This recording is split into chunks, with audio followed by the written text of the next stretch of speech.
ഇടുക്കി രാജകുമാരി പഞ്ചായത്ത് അംഗം ജെയ്സൺ വർഗീസും സുഹൃത്ത് ബിജുവും ആനയിറങ്കൽ ജലാശയത്തിൽ മുങ്ങി മരിച്ച സംഭവത്തിൽ ദുരൂഹതയെന്ന് ആരോപണം. ഇവർക്കൊപ്പമുണ്ടായിരുന്ന സുഹൃത്തുക്കൾ മൊഴി തിരുത്തിയതാണ് ആരോപണത്തിന് കാരണം. വിശദമായ അന്വേഷണം ആവശ്യപ്പെട്ട് പാർട്ടി പ്രവർത്തകരും രംഗത്തെത്തി.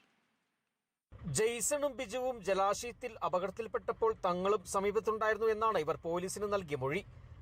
ജലാശയത്തിൽ കുളിക്കാൻ ഡാം സുരക്ഷാ ജീവനക്കാർ അനുവദിക്കാത്തതിനെ തുടർന്ന് ജെയ്സന്റെ കാറിൽ 4 പേരും അടങ്ങിയെന്നും പൂപ്പാറയിലെത്തിയപ്പോൾ തങ്ങളെ ഇറക്കിയ ശേഷം ബോഡിനായ്ക്കുന്നൂരിന് പോവുകയാണെന്ന് പറഞ്ഞ് ജെയ്സണും ബിജുവും കാറിൽ പോയെന്നുമായിരുന്നു ഇവർ പോലീസിനോടും നാട്ടുകാരോടും നേരത്തെ പറഞ്ഞത്.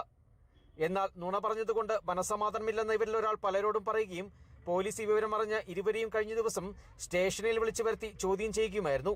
ഇന്നലെ വീണ്ടും സ്റ്റേഷനിലേക്ക് വിളിപ്പിച്ച ഇരുവരെയും കൊണ്ട് പോലീസ് ജലാശയത്തിൽ അപകടം നടന്ന ഭാഗത്തെത്തി തെളിവെടുപ്പ് നടത്തി.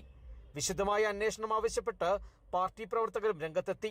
ഈ ജെയ്സന്റെ മരണവുമായി ബന്ധപ്പെട്ട് അന്ന് കൂടത്തിലുണ്ടായിരുന്നു എന്ന് പറയുന്നവർ അന്ന് കൊടുത്ത മൊഴിയിൽ നിന്നും വിഭിന്നമായിട്ടുള്ള മൊഴികളാണ് ഇപ്പോൾ നൽകിയിരിക്കുന്നതെന്നാണ് അറിയാൻ കഴിഞ്ഞത്. അപ്പോൾ ഏതായാലും ഒരു ദുരൂഹത അതിൻ്റെ അകത്ത് ബാക്കി നിൽക്കുന്നുണ്ട്.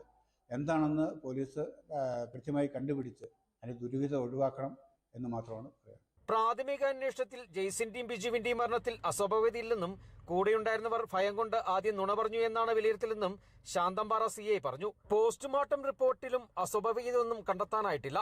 എങ്കിലും വിശദമായ തെളിവെടുപ്പും അന്വേഷണവും നടത്തുമെന്നും ശാന്തമ്പാറ പോലീസ് വ്യക്തമാക്കി. Kerala vision news, Idukki.